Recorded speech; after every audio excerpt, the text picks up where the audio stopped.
আমার মোবাইলে একবার এক মেয়ে মেসেজ পাঠাইছে যে হুজুর আমি আপনার সাথে বিয়ে বসতে চাই। আমি জানি আপনার ছেলে মেয়ে আছে, আপনি বুড়ো মানুষ, কিন্তু আমি বিয়ে বসতে চাই। তো আমি তখনই মেসেজ দেখি আননোন নাম্বার থেকে আসছে। মেসেজ দেখে আমার ওয়াইফকে বললাম এটা উত্তর দাও তো একটু।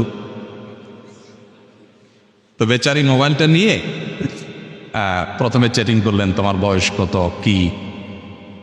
তো বলল যে এসএসসি পরীক্ষার্থী।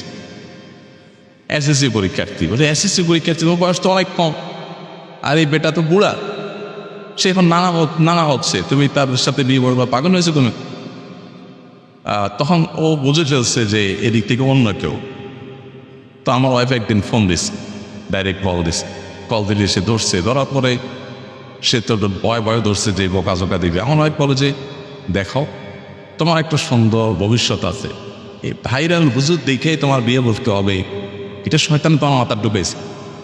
তুমি যদি মুত্তাকি পরেজগার কোনো ছেলের কাছে বিয়ে বসতে চাও, তোমার বিয়ের সময় হলে, তোমার অভিভাবকরা সম্মত হলে, তুমি এসএসসি পরীক্ষা দিচ্ছে, আমার যথেষ্ট ভালো বয়স রয়েছে, অভিভাবকরা যদি সম্মত হয় তাহলে একটু সময় নিয়ে খুঁজতে থাকি, আমরা তোমাকে সহযোগিতা করবো। ভালো দিনদার ছেলে কীভাবে পাওয়া যায় আমি ওনাকে বলবো, নিয়ে খুঁজে দিবে। তো সুন্দর করে বুঝাই দিচ্ছে যে দেখো, এগুলো বয়সের ভ্রম, একটা বয়সে পাগলামও থাকে, এরপর একটি সময় মানুষের চোখ কান খুলে যায়, তখন ভুল বুঝে। তোমার এগুলো করা উচিত না, তুমি আল্লাহকে ভয় করো। তো তুমি তো অন্যায় কিছু বলো নাই, তুমি বিয়ে বসতে চাইছো, এটা তো গুনার কিছু না। কিন্তু বিয়ের জন্য এইভাবে না, আর বাবা মাকে কারোর কাছে প্রস্তাবের জন্য পাঠাবা। আর এই বুড়া টুড়া না, তুমি ইয়াং মানুষ, ইয়াং দেখে করো।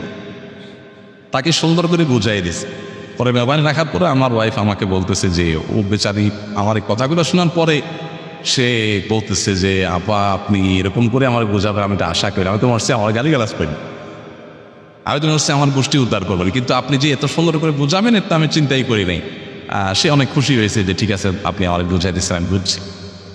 এখন এইটুকু তো একজন দায়ীকে বুঝতে হবে যে ফিতনার জায়গাটা তাকে কি করতে হবে, প্রপার রোলটা কি প্লে করতে হবে। এত যদি না বুঝে সে কিসে, তাও ঠিক আছে। আমার একটা কথা একজন ডাক্তার অনেক আগে বলেছিলেন, খুব ভালো লেগেছে। উনি বলেছিলেন যে আজকাল অনেক আপনারা হুজুররা পাকার আগে মাইকের সামনে চলে আসে, পাকেন তার আগে আসেন, এই জন্য কাঁচা কাঁচা কাজ করে বসে থাকে। পাকবেন, অভিজ্ঞদের অধীনে থেকে লম্বা সময় নিয়ে ধীরে ধীরে ধীরে ধীরে শিখবেন। যত মতবাদ আছে এগুলোর ভিতরে ডুবে থাকবেন, চ্যালেঞ্জগুলো জানবেন, এরপর নিজের ভিতরে ভারত্ব আসবে, শিখবেন। আস্তে আস্তে আপনি ইন্টার্নি শুরু করবেন, এরপরে মূল প্ল্যাটফর্মে আসবে। আজকাল দেখা যায় সবাই আমরা ওয়াজ মাহফিলের বক্তা অথবা আপনার দায়ী হয়ে গেছি।